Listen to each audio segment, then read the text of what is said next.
Shalom Bapak Ibu Saudara yang dikasihi oleh Tuhan kita Yesus Kristus. Berjumpa kembali di dalam podcast Mutiara hari ini. Sahabat bertumbuh dalam saat teduh yang seperti biasa hadir membawa keresahan dan persoalan di dalam hidup, diangkat untuk menjadi renungan yang kiranya membangkitkan kekuatan iman. Bagaimana kabar saudara di kesempatan kali ini? Kami senantiasa berharap Bapak Ibu Saudara selalu ada dalam keadaan sehat dan diberkati oleh Tuhan kita Yesus Kristus, dilimpahkan kasih karunia dan damai sejahtera dimanapun saudara berada.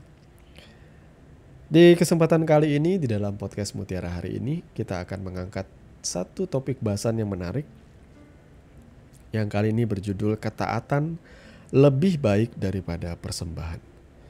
Nas firman Tuhan terambil dari 1 Samuel pasal 15 ayat 22 sampai dengan ayat yang ke-23. Demikian firman Tuhan. Tetapi jawab Samuel, apakah Tuhan itu berkenan kepada korban bakaran dan korban sembelihan, sama seperti kepada mendengarkan suara Tuhan? Sesungguhnya mendengarkan lebih baik daripada korban sembelihan, memperhatikan lebih baik daripada lemak domba-domba jantan. Sebab pendurhakaan adalah sama seperti dosa bertenung, dan kedegilan adalah sama seperti menyembah berhala dan terafim. Karena engkau telah menolak firman Tuhan, maka ia telah menolak engkau sebagai raja. Amin. Nah, Bapak Ibu Saudara yang dikasihi oleh Tuhan kita Yesus Kristus, saya mau memberikan terlebih dahulu kronologi sebelum nas pembacaan kita ini ya. Ini adalah teguran sekaligus kemarahan Tuhan yang ia sampaikan melalui Nabi Samuel ya. Bahwa Samuel bertemu dengan Raja Saul, di mana sebelumnya Tuhan sudah memberikan suatu perintah kepada Raja Saul melalui Nabi Samuel bahwa ia harus memunahkan ya bangsa Amalek ya, sebagai bentuk pembalasan Tuhan lah. Karena bangsa Amalek itu bangsa yang jahat saudara ya, bangsa yang bengis, yang tidak takut akan Tuhan. Itu sebabnya Tuhan berikhtiar untuk memunahkan bangsa itu, dan ia memberikan perintah tidak hanya manusianya, tetapi juga sampai ke ternak-ternaknya itu harus dimusnahkan, dibinasakan. Ya, hukum perang memang menakutkan, saudara ya. Tetapi di sini juga kita bisa memahami lah bahwa sisi murka Allah itu tidak usah saudara pertanyakan lagi.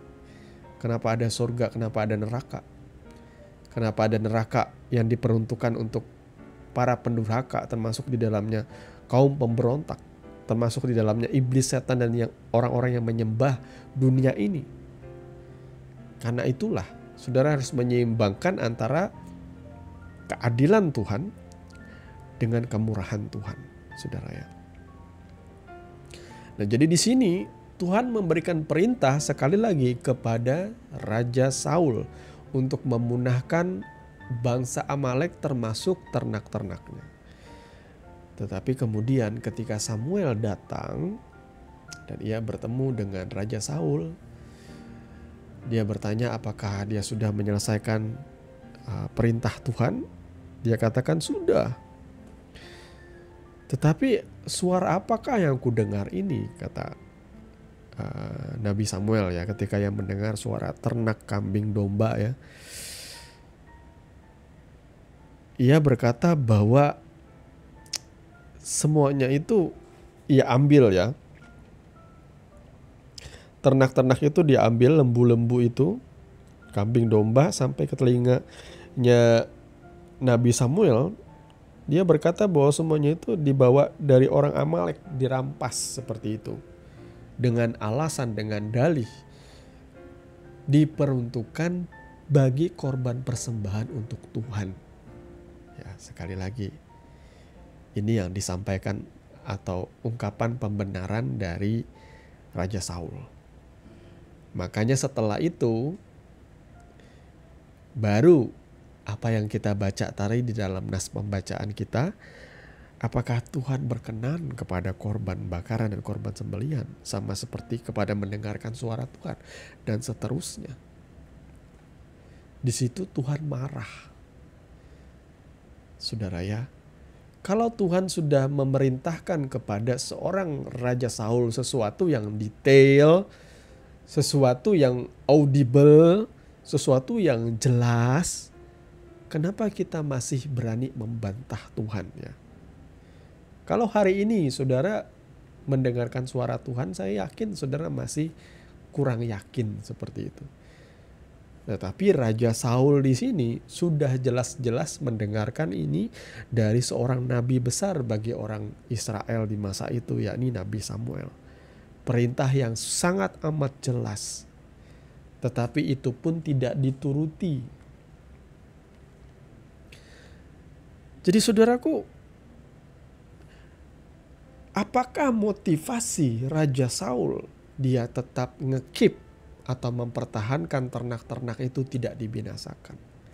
Tentu ada maksud pribadinya. Saya yakin di sini dia berdusta terhadap Samuel ya. Sekalipun ia tidak berdusta pun sudah salah. Karena ia mau merampas ternak-ternak itu karena itu berharga sekali, jelas. Berharga ternak-ternak itu, hewan itu berharga sekali. Tetapi Tuhan tidak berkenan. Buat apa persembahan atau korban itu? Lebih baik kamu mendengarkan suara Tuhan. Nah sekarang bagaimana kita mengaplikasikan kebenaran firman Tuhan ini di dalam kehidupan kita sehari-hari? Ya, sudahkah saudara menjadi orang percaya yang sungguh-sungguh setia? Sudahkah saudara menjadi orang-orang Kristen yang bertobat, yang mengikuti Yesus dengan sungguh? Yang setiap hari menyangkal diri dan memikul salib, sudahkah saudara melakukan seperti itu? Bukankah itu perintah Tuhan bagi kita?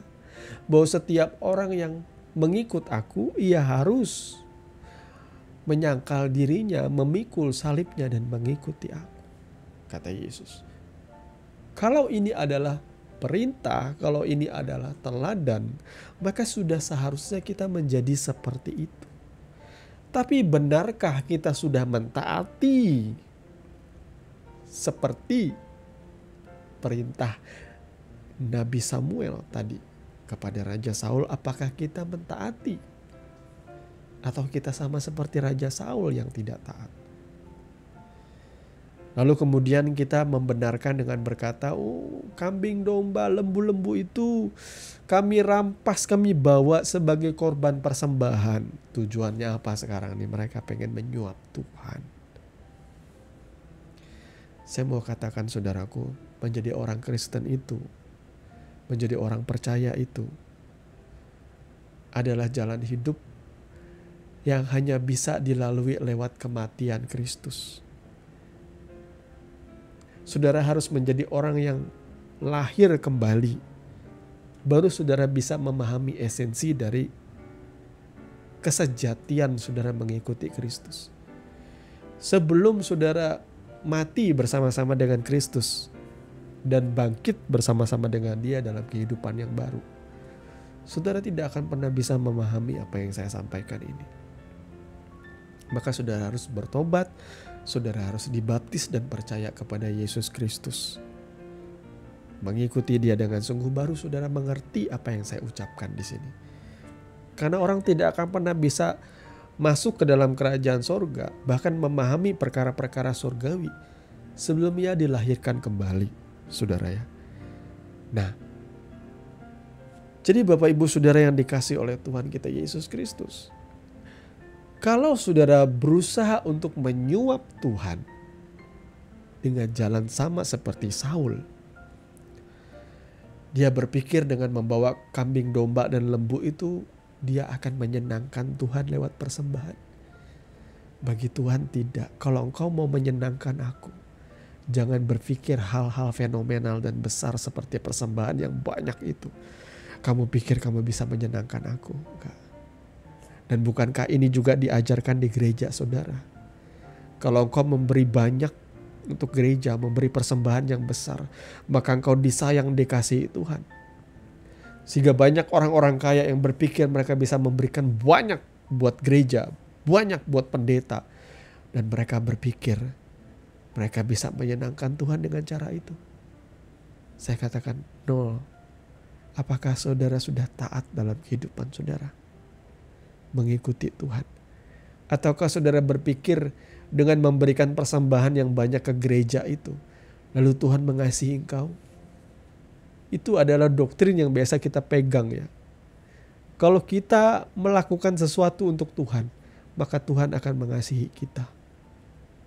Kalau kita berpuasa untuk Tuhan, maka Tuhan akan makin cinta kepada kita. Saya mau kasih tahu saudaraku, bahkan ketika kita masih hidup di dalam dosa, Tuhan sudah sangat amat mengasihi kita. Siapa yang bahkan rela mati bagi kita justru di saat kita masih hidup dalam dosa? Ya Yesus Kristus Tuhan Allah kita itu sendiri yang rela. Itu adalah bukti cintanya. Saudara tidak usah mempertanyakan dan meragukan lagi. Bahkan saudara tidak perlu menyuap Tuhan dengan segala apapun yang saudara lakukan untuk menyiksa dirimu. Bahkan di dalam Alkitab pun disebutkan seperti itu. Banyak orang yang melakukan penyiksaan terhadap dirinya untuk menunjukkan supaya mereka dikasihi oleh Tuhan. Itu tandanya mereka tidak mengenal kasih Tuhan. Saya pun banyak kali pernah didoktrin seperti itu. Kalau saudara habis-habisan buat Tuhan, ngasih buah sulung sampai habis-habisan, menderita buat Tuhan, Tuhan akan makin cinta dengan engkau. Tuhan akan menjawab doamu. Bagi saya, gak seperti itu. Ya, tidak seperti itu. Jangan gunakan ayat mengenai Abraham mempersembahkan Ishak itu, lalu saudara kaitkan dengan mempersembahkan persembahan uang. Mempersembahkan Ishak itu berat, tetapi mempersembahkan Ishak itu berat, tetapi Abraham taat. Saudara tidak sampai disuruh mempersembahkan anak, cuma mempersembahkan uang. Wah, saudara lalu dimanipulasi seperti itu. Buat saya, apa sih motivasi pendeta-pendeta meminta uang yang banyak itu apa? Ya, apakah saudara lalu lantas membawa Injil itu ke pedesaan untuk memberitakan kabar baik sampai pelosok-pelosok dan pedalaman? Tapi kalau saudara menggiring orang memberi persembahan, toh uang persembahan itu untuk membeli outfit mahal, membeli mobil mewah dan jalan-jalan ke luar negeri, bagi saya itu bukan lagi penginjilan, ini sebuah bentuk usaha ini. Ini sebuah bentuk perusahaan buat saya. Ya, saudara ya. Jadi mari jangan lagi saudara ditipu dengan konsep seperti itu. Bahwa saudara melakukan sesuatu maka Tuhan akan saudara memiutangi Tuhan sampai kapanpun saudara. Ya, dalam persembahan juga, maaf kalau saya kritisi juga, saya juga sering berdoa seperti itu ya. Bahwa ketika kita memberi persembahan, lalu ada ungkapan yang berkata ini, Tuhan tidak mau berhutang, maka ia akan membalas saudara. Tidak usah ngomong seperti itu. Sampai saudara mati, saudara kerja banting tulang. Saudara pelayanan dari saudara lahir sekalipun, saudara pelayanan sampai rambutmu memutih, engkau tidak akan pernah bisa membalas apa yang Tuhan Yesus lakukan di atas kayu salib untuk menyelamatkan saudara. Karena tidak ada seorang manusia pun yang bisa mendamaikan kita dengan Allah. Tidak ada seorang pun selain dari Tuhan itu sendiri. Yesus Kristus, anak domba Allah yang menghapus dosa dunia itu. Saudara sudah dikasih, maka lakukanlah segala sesuatu itu dengan kasih. Ya, lakukanlah segala sesuatu karena saudara mengasihi Tuhan. Ya, saudara ya, tidak usah lagi melakukan kehidupan kekristenanmu di bawah ancaman, di bawah intimidasi. Lakukanlah segala sesuatu itu dengan kasih, saudara ya. Jadi sekali lagi yang paling penting itu adalah kehidupan kekristenanmu setiap hari. Jangan kau kira ketika kau memberi persembahan buat Tuhan yang besar sekalipun, yang hitungannya 2 digit, 3 digit, 4 digit, 5 digit sekalipun, saudara persembahkan bagi Tuhan. Tuhan tidak butuh itu. Tuhan lebih tertarik, saya percaya, saudara menjadi orang Kristen yang bertumbuh. Hari ke hari, saudara menunjukkan progres, pembaharuan budi, pikiranmu, perbuatanmu, tingkah lakumu. Jangan dari muda sampai tua tetap seperti itu. Dari muda pemabuk sampai tua pun tetap pemabuk. Maaf ya bagi saudara yang biasa mabuk ya. Di mana bijaknya kehidupan yang seperti itu? Ya. Paling tidaklah saudara mengurangi kebiasaan-kebiasaan yang tidak benar. Seharusnya semakin kita dewasa, semakin tua, kita mulai menyadari bahwa kita sudah tidak muda lagi. Bahkan gak cuma minuman keras saudara ya, soal makanan lah.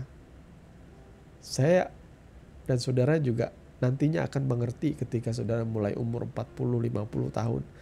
Ada makanan-makanan yang memang harus dikurangi, bahkan dihindari demi kesehatan kita. Saudara ya, itu adalah sebuah bentuk daripada kita juga mengasihi Tuhan dengan kita memelihara baitnya yang dipercayakan kepada kita. Karena tubuh kita sudah lunas dibayar, sehingga kita tidak boleh seenaknya seharusnya dengan tubuh ini. Kita memuliakan Tuhan dengan tubuh kita, termasuk menjaga kesehatannya, saudara ya. Jadi Bapak Ibu Saudara yang dikasihi oleh Tuhan kita Yesus Kristus, marilah kita hidup bukan dengan hidup pengen menyuap Tuhan dengan cara-cara spektakuler. Saudara bisa saja dipuji oleh pendetamu di gereja, tetapi Tuhan yang paling mengenal engkau dalam kehidupanmu hari lepas hari. Ya, engkau bisa membuat orang takjub di dalam pelayanan, tetapi Tuhan yang melihat tindak tandukmu dalam hidupmu sehari-hari. Bahkan mungkin anggota keluargamu yang paling tahu engkau dalam kehidupanmu sehari-hari, saudara ya. Jadi hiduplah hari demi hari, menyenangkan Tuhan, menyukakan hati Tuhan, dan belajar untuk tidak menyakiti hatinya, saudara ya. Termasuk kita menyangkal diri, memikul salib dan mengikuti Tuhan. Semoga saudara diberkati lewat kebenaran atau renungan podcast Mutiara hari ini, kesempatan kali ini, dan mari kita berdoa.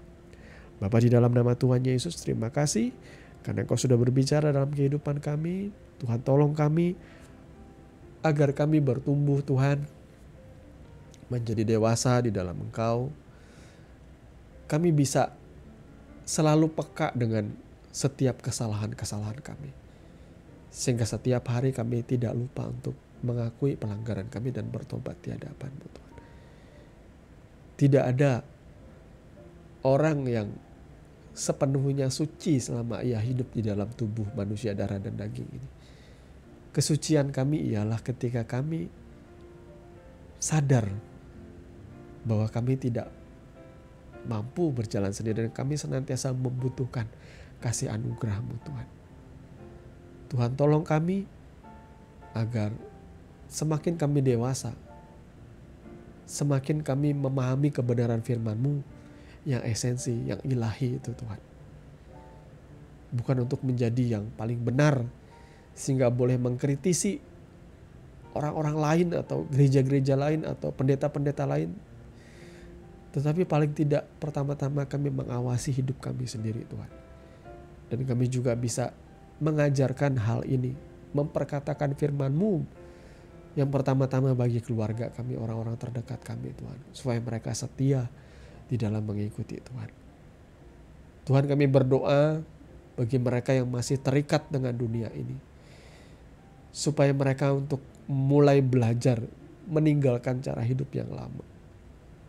Apalah artinya kami disambut oleh dunia ini? Karena pada akhirnya toh dunia ini akan dimusnahkan, dihancurkan bersama dengan kebejatan kebebalan yang ada di dalamnya Tuhan. Kami lebih memilih untuk tetap setia sekalipun dikatakan kolot kuno, ketinggalan zaman, daripada kami menyakiti hati Tuhan. Kami lebih baik hidup benar, hidup kudus, hari demi hari Tuhan, berjalan bersama terang firman-Mu. Terima kasih Bapa, di dalam dan demi nama Tuhan Yesus, kami berdoa dan mengucap syukur. Amin. Saudaraku yang dikasihi Tuhan, saudara sudah mendengarkan kebenaran firman yang kiranya boleh menjadi dasar dan kekuatan di dalam setiap kehidupan saudara. Sampai bertemu lagi di podcast Renungan Firman Mutiara hari ini yang berikutnya. Kasih karunia menyertai saudara sekalian. Shalom.